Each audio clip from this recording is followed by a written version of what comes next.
Hello et bienvenue dans Difficulture, le podcast qui va à la rencontre des professionnels de la culture et aborde avec eux les difficultés rencontrées face à la crise sanitaire actuelle.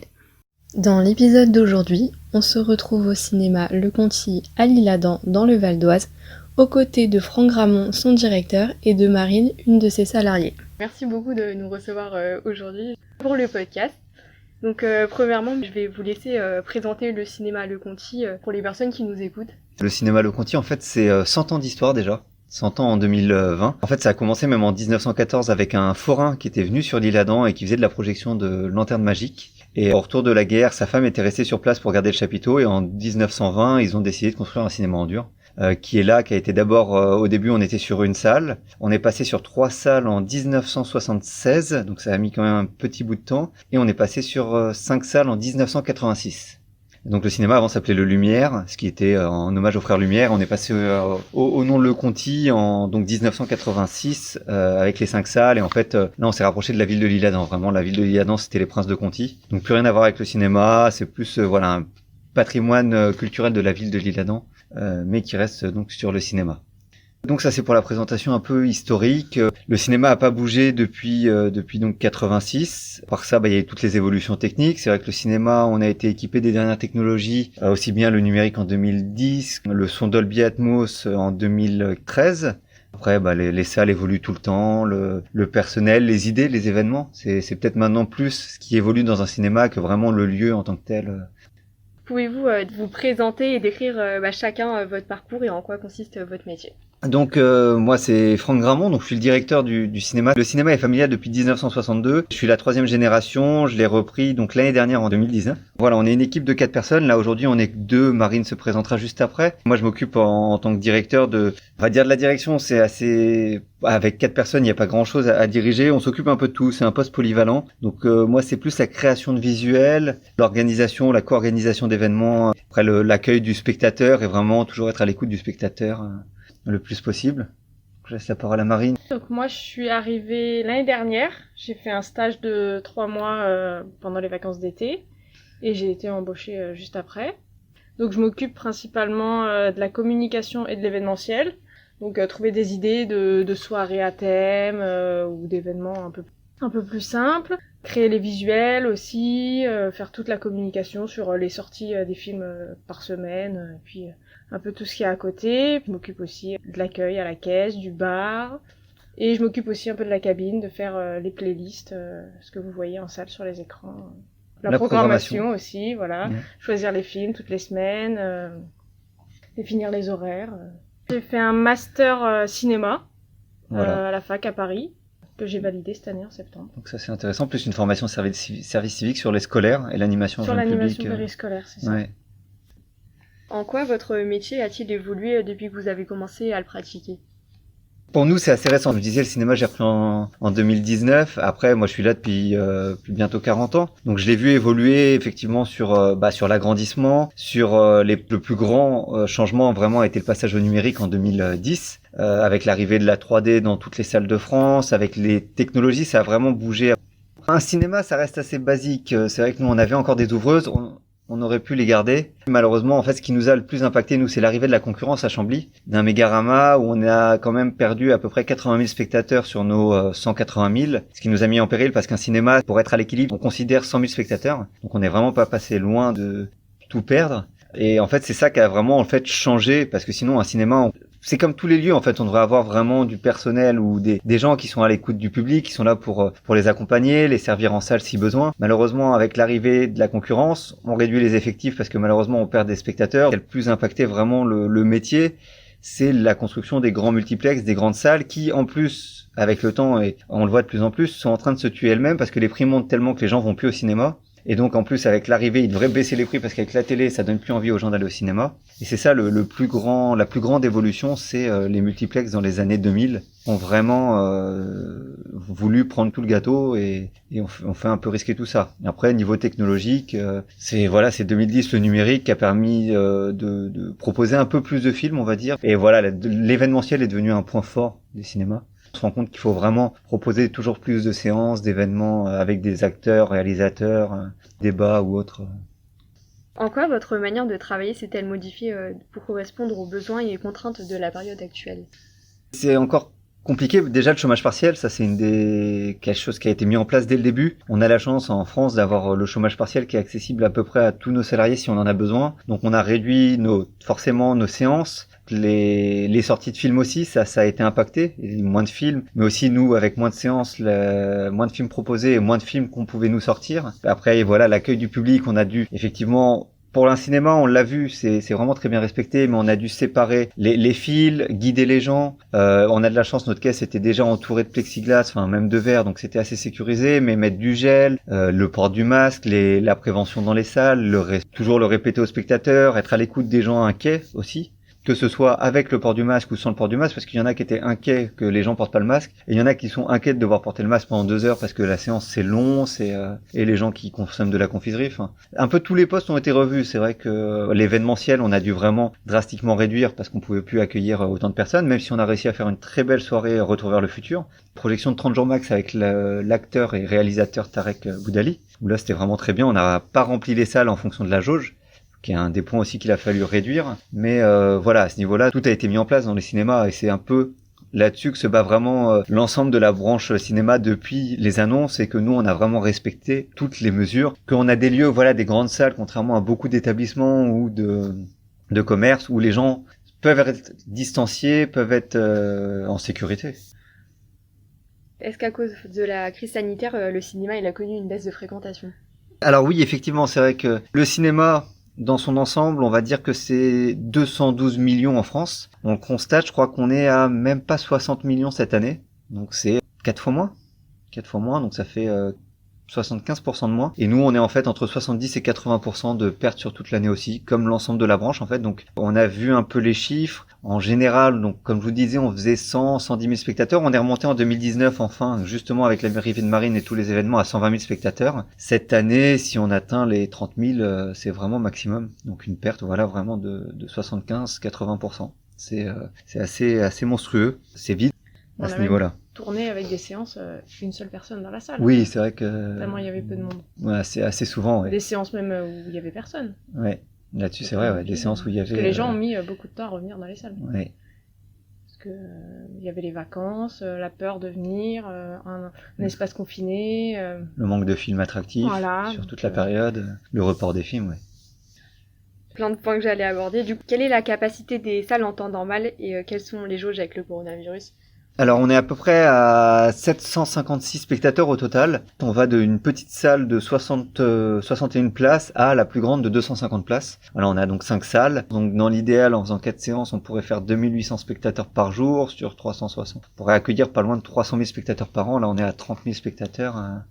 C'est catastrophique. Et là, dans tous les cas, la jauge, c'était, si je dis pas de bêtises, parce que ça fait tellement longtemps qu'on n'a pas rouvert, 60, hein. C'était 60%, je crois, de la capacité de la salle.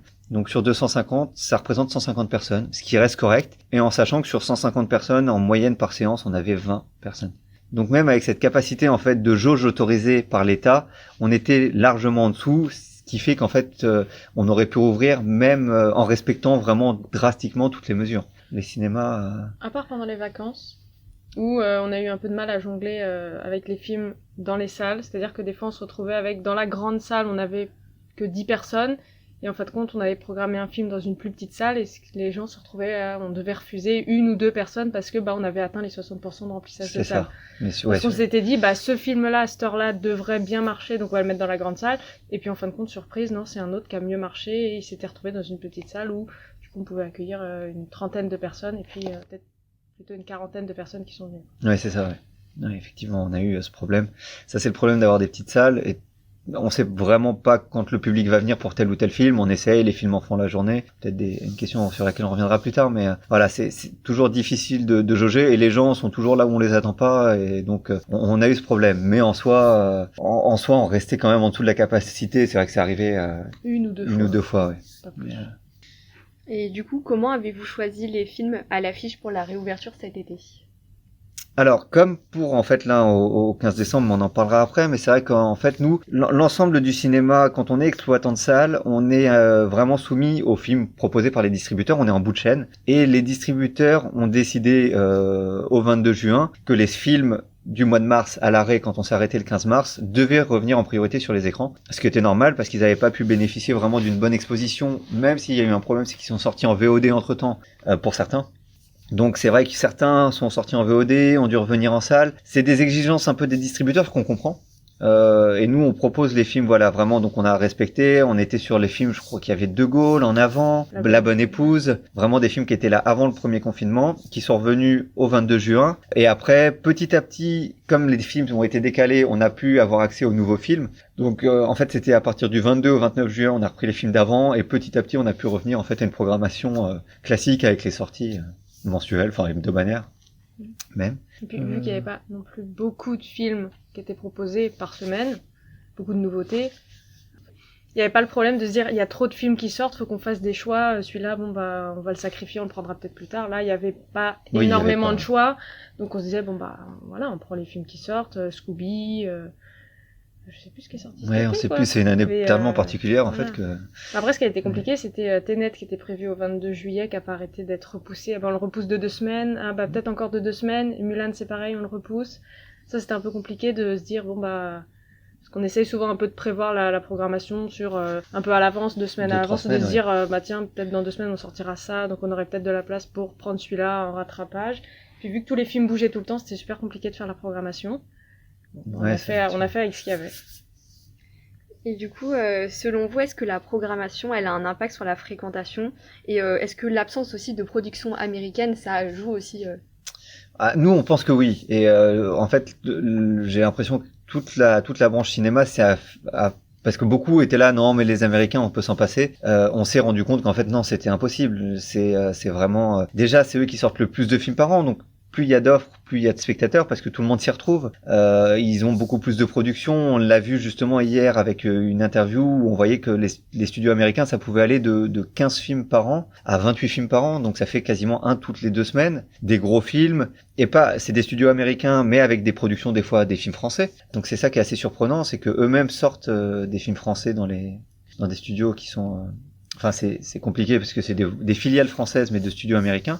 Et après, on le voit vraiment. L'année dernière, c'était Disney qui représentait à peu près 70 à 80% des grosses sorties. Cette année, ils ont représenté un seul film qui est même pas très très bien placé. C'était En Avant. C'était vraiment le film qui arrive dans les premiers, mais sinon Warner est arrivé premier et c'est le seul. Mais tout le monde attendait Mulan, Wonder Woman, Black Widow, Saul, les gros Pixar Disney. Donc voilà, on s'est vraiment retrouvé avec de très bons films français qui ont su trouver leur public, mais clairement la fréquentation est revenue quand on a eu des sorties. On l'a vu, Tenet a été la plus grosse sortie de l'année. Oui, et puis le problème, et loin devant. C'était les sorties françaises. Toutes les semaines, il y avait une comédie française. Donc au bout d'un moment, on en a vu une, on en a vu 2, 3. Il y a à peu près 9 semaines pendant les vacances. On va pas aller voir 9 comédies pendant les vacances. Il y a un moment, faut autre chose, faut un peu changer. Alors, il y a les films familiaux pour les enfants, mais il faut un petit peu autre chose, quoi, des films d'action. Oui, c'est ça. Il y en a des français, mais c'est pas du même niveau. Ouais. Je pense que les gens en ont marre que des comédies françaises, quoi. C'est ce qu'on voyait. De toute façon, dans tous les cas, même s'il y a eu très peu de production américaine, parce que eux, c'était encore pire que nous au niveau des sorties cinéma, les films qui arrivent au classement du top 10, ça reste des films américains. Ça va être en plus Sonic, Tenet, 1917... 30 jours max, c'est bien placé, je crois, dans le classement. C'est le seul film français qui soit bien classé. Mais voilà, on le voit. Donc dans tous les cas, plus il y a de sorties américaines, plus il y a En France, c'est ça qui est très bien fait, c'est que le cinéma américain, quelque part par les entrées, finance les films français, donc permet de continuer la production. Donc là-dessus, sans les films américains, on est quasiment rien. Ça me fait penser aussi par rapport aux films français. Fin août est sorti Petit Pays. Les gens nous disaient le film nous intéresse, mais au vu de la situation, on a déjà le moral dans les chaussettes, on n'a pas envie d'aller voir un film comme ça, qui est un peu déprimant. Donc, ouais, c'est ça aussi, on offrait un peu autre chose, un film français qui était pas de la comédie, mais je pense qu'il est pas sorti au bon moment, les gens avaient pas envie de voir ça à ce moment-là, ce qui fait que, voilà, ils voulaient peut-être plutôt, un film d'action à l'américaine, aller voir Tenet, donc il aura un peu fatigué le cerveau, je pense aussi. Voilà, les sorties, c'était un petit peu compliqué, savoir quoi sortir au bon moment, pas forcément facile. Ouais. Et du coup, tout à l'heure, on évoquait le report justement de certains films américains ou français. Est-ce que ça aussi, ça a une incidence justement sur le nombre d'entrées ? Oui, dans tous les cas, tous les reports... Ça dépend dans quelle mesure, parce que si les films sont reportés mais qui viennent au cinéma, parce que c'est le problème, si on les voit au cinéma, les entrées seront juste reportées, et ça n'empêchera pas de faire des entrées, parce que des films, il y en a, s'ils sont juste reportés, il y en a toujours autant à sortir. On va dire que c'est décalé, c'est une période un peu difficile à traverser, mais les gens vont revenir peut-être encore plus en masse, parce qu'ils vont avoir envie de se changer les idées, de profiter, de se dire pendant un an on n'a vraiment pas pu profiter des théâtres, des musées, des cinémas, on va vouloir y aller. Le problème qui se pose actuellement, c'est l'arrivée de tous ces films sur des plateformes, et potentiellement même le fait qu'ils ne sortent, parce que HBO Max, donc Warner, a proposé de sortir les films simultanément en salle et sur plateforme, mais aux États-Unis, mais en France on va peut-être y arriver parce que leur plateforme HBO devrait arriver l'année prochaine. Disney, eux, sortent déjà leurs films sur plateforme avant même de les avoir sortis en salle, et on les verra jamais sans doute au cinéma, donc tout ça c'est sûr que c'est perdu. C'est des entrées qui seront pas. Par contre, si c'est que des reports, effectivement, voilà, les gens viendront. Si les films sont attractifs, les gens continueront de venir. On l'a vu. En fait, entre le 15 mars et le 28 octobre, c'est que les gens ont fini par revenir quand il y a eu des films en octobre, alors que ils ont mis du temps à revenir, mais les spectateurs revenaient en salle. Donc on s'inquiète pas encore là-dessus, vraiment, tant qu'il y a des films, il y a des spectateurs. Et puis peut-être que le report fait que en 2019, on a lancé la bande-annonce d'un film, les gens se sont dit « Ah, c'est cool !» Puis il a été reporté « Ah, dommage !» Peut-être que ça va créer de l'attente, de la dynamique, ouais. C'est ça, et les gens auront peut-être encore plus envie de voir ce film. On nous en a parlé en 2018, on nous en a parlé en 2019, quand est-ce qu'il va sortir? Peut-être en 2020, en 2021. Ouais, c'est ça. C'est ça, ça crée de l'attente, et peut-être que ça va donner un coup de pouce à ces films. Comme James Bond, par exemple. Voilà, c'est ça, qui arrête pas de bouger. James Bond, Top Gun aussi, là, c'est vrai qu'on n'y pense pas. Parce que bon, c'est peut-être moins attendu, et pourtant Top Gun, je pense que ça va être quand même il était pas prévu mal pour la attendu. fin de l'année, il me semble. Donc, à la base, pour l'été. Oui, c'est vrai, alors que James Bond était prévu pile pour avril. Donc les gens étaient déjà, allez, c'est bon, on va bientôt pouvoir le voir. Et puis, ah, non, ce sera en novembre. Et puis, ah bah non, toujours pas, ce sera en avril de l'année prochaine, en fin de...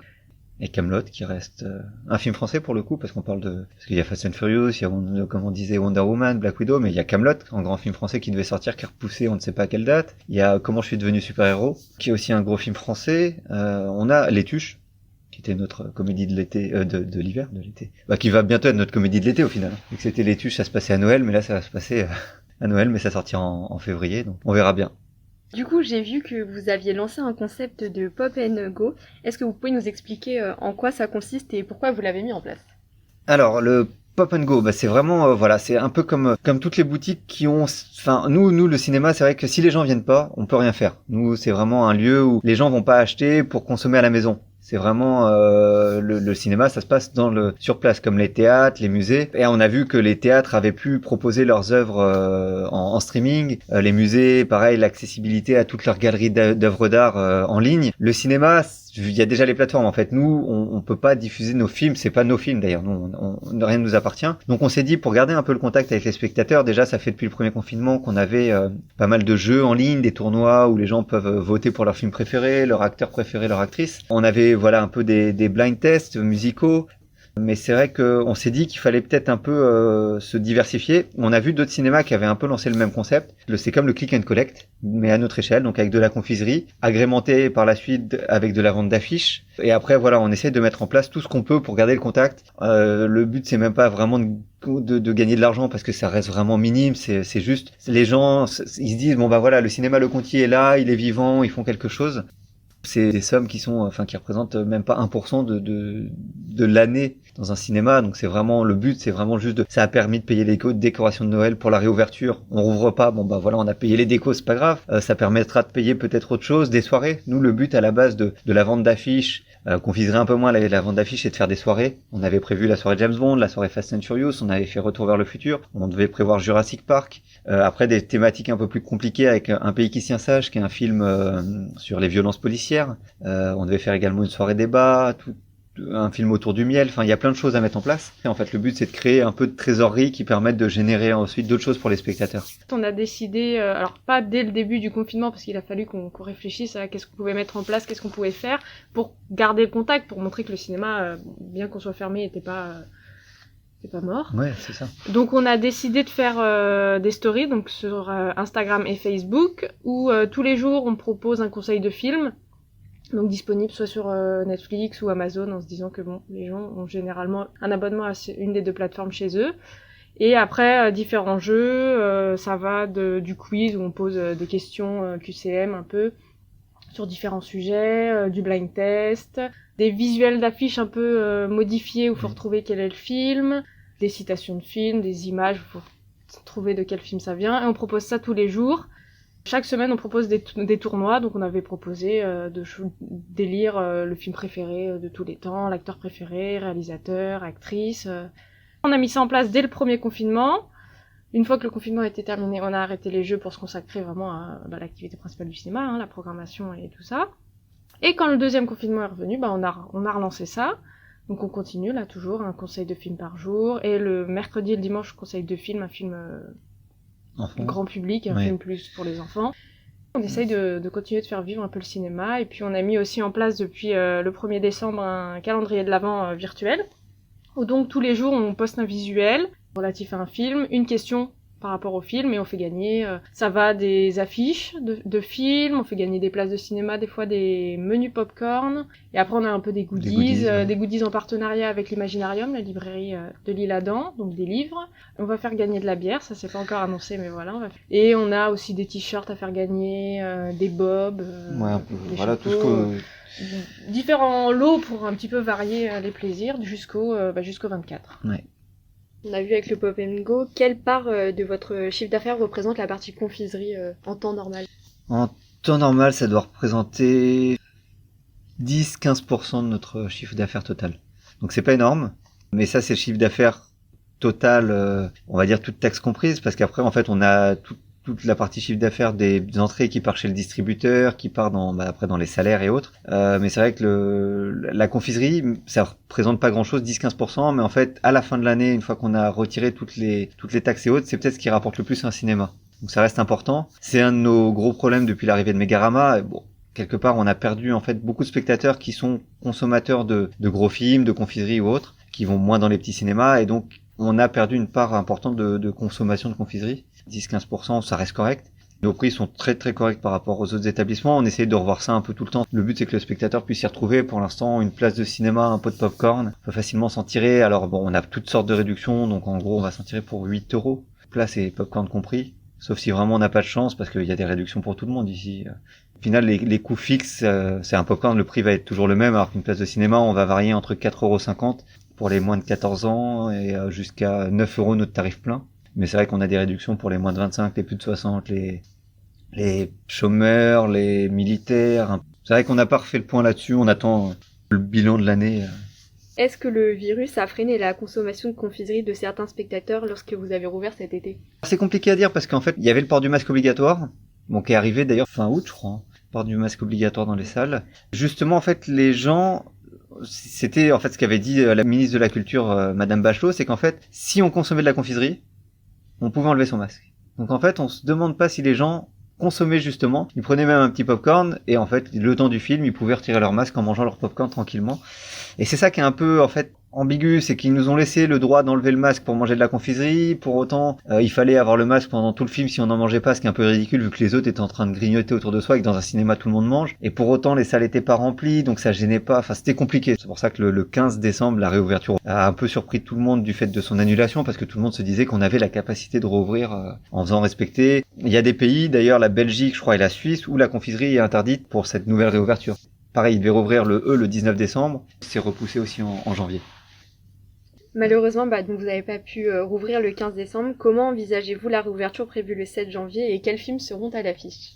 On a entendu le 7 janvier, c'est pas la réouverture. Le 7 janvier, c'est la date, comme ils l'ont dit, de revoyure. En fait, on se revoit le 7 janvier, on fait le point, on se tape la bise et on dit, voilà, on est le 7 janvier, il y a autant de cas depuis le 15 décembre. Est-ce qu'on peut rouvrir dans 3 semaines ou 2 semaines ou est-ce qu'on reste fermé encore un mois et demi en fait là? Et c'est peut-être nous ce qu'on trouve plus intelligent, c'est qu'ils avaient dit, si tout se passe bien, les cinémas rouvrent le 15. Donc on s'est tous préparés, on a fait nos décos de Noël, on a fait nos programmations pour au final se retrouver fermés.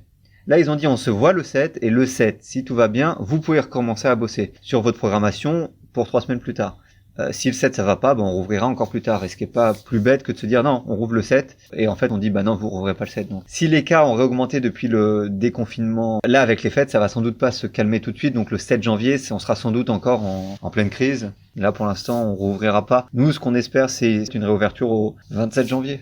Le temps de prévoir la programmation, communiquer, et la programmation, ce sera les films les films qu'on avait juste avant le confinement. C'est ça. Donc, ADN, Adieu les ADN, cons. 30 jours max, Adieu les cons, Polly et peut-être les trolls aussi. Voilà. Et puis après, pour les nouveautés, ce sera selon les qu'il y films aura. qu'il y aura à ce moment-là, parce que normalement, les Croods 2 étaient datés pour Au le 27 27 janvier. Ouais. Donc, si le film est encore là, on aura les Croods, mais peut-être qu'entre-temps, ils vont se dire, ressortir le film à ce moment-là, c'est peut-être pas une bonne idée, peut-être qu'on va le redécaler. Donc, Là, ce c'est sera encore la surprise. plus l'incertitude. Ouais. Si on sait le 7, quelle est la date de réouverture, qu'elle est datée au 27. Peut-être qu'un distributeur qui avait prévu un film le 5 février, je dis n'importe quoi, va se dire bon je vais le réavancer d'une semaine. Parce qu'il y a de la place. Ouais. Là, on navigue à vue, on sait pas trop où on va, mais au final, c'est pas plus. On verra le 7, on verra. Le cinéma, c'est vraiment hebdomadaire. C'est vrai que par rapport à plein d'autres endroits où on va avoir une représentation théâtrale qui va durer sur 4 mois ou sur 2 mois ou autre, toutes les semaines il y a des nouvelles sorties. Donc tous les lundis matins, on passe des heures au téléphone à programmer les films. Ça va se reproduire le jeudi pour programmer encore la semaine d'après. En gros, ça se fait sur 2 fois par semaine. Toutes les semaines, il y a des films qui arrivent, des films qui bougent. Il y a des arrangements qui sont faits avec certains distributeurs qui vont dire moi vu que il y a un nombre de copies, donc il y a 450 copies pour la France, je vais sortir sur ces 450 cinémas-là, et les autres viendront après.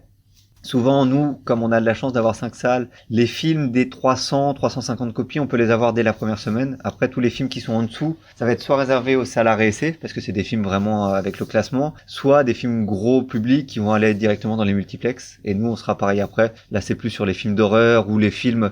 Le dernier Liam Neeson, qui est maintenant celui qui avait fait Taken, va être moins intéressant, donc il va aller d'abord dans les grandes salles. Si on veut, on peut l'avoir après, c'est pas dit qu'on le sorte pour autant, mais ça fonctionne un peu comme ça toutes les semaines. Là, on va attendre. Dans tous les cas, là, pour le 15 décembre, donc, on est à la programmation jeudi dernier. Là, si on rouvre le 27 janvier, en fait, la programmation, on la sera le 20 janvier. Si on nous dit que la réouverture est le 26 janvier, dès le 7 janvier, on en parlera. Tout changera sur 3 semaines. Est-ce qu'il y a des points que j'ai pas abordés dont vous voudriez parler De la colère, il y a une manifestation justement à Paris des exploitants, enfin de l'art de la culture, parce que les musées, les théâtres, tout le monde était censé se regrouper. Là, ils veulent vraiment faire un référé liberté pour demander la réouverture des salles, mais ça se fait pas. Si on a le référé la semaine prochaine et qu'ils disent on rouvre le 26 décembre, par exemple, on peut pas prévoir une réouverture en une semaine, c'est ridicule. Donc en fait, là, c'est se battre, c'est peut-être épuiser nos forces pour pas grand-chose. Et il y en a qui, raisonnablement, ont dit, en tant qu'exploitant, les vacances de Noël, on connaît pas, parce qu'en fait, nous, on bosse. C'est peut-être la période où on bosse le plus. On va en profiter pour faire des vraies vacances cette année. C'est parce qu'un cinéma, c'est ouvert du 1er janvier au 31 décembre. Tous les jours, il n'y a pas d'un jour de fermeture dans un cinéma. Donc, il n'y a pas un jour de repos. Notre fonction première, c'est de montrer des films sur grand écran. Pouvoir accueillir les gens, parce que les gens disent que la culture va disparaître. La culture, on peut l'avoir chez soi. Les livres, les films, tout ça, on y a accès. Là, c'est le lien social qui peut disparaître. Vraiment, le fait de se retrouver ensemble autour d'un film, d'échanger dans le hall où on est un petit cinéma de quartier. Il y a beaucoup de gens qui viennent pour discuter. Même si on est un tout petit cinéma, on fait plein d'événements. Donc voilà, c'est ça qui intéresse les gens. Si 2021, le virus arrive à être contenu et qu'on peut ressortir les films, je pense que ça va reprendre comme avant. Il n'y a pas vraiment de raison de s'inquiéter pour l'instant. Merci d'avoir écouté cet épisode. Quant à nous, on se retrouve très prochainement pour un nouvel épisode des Difficultures. Salut!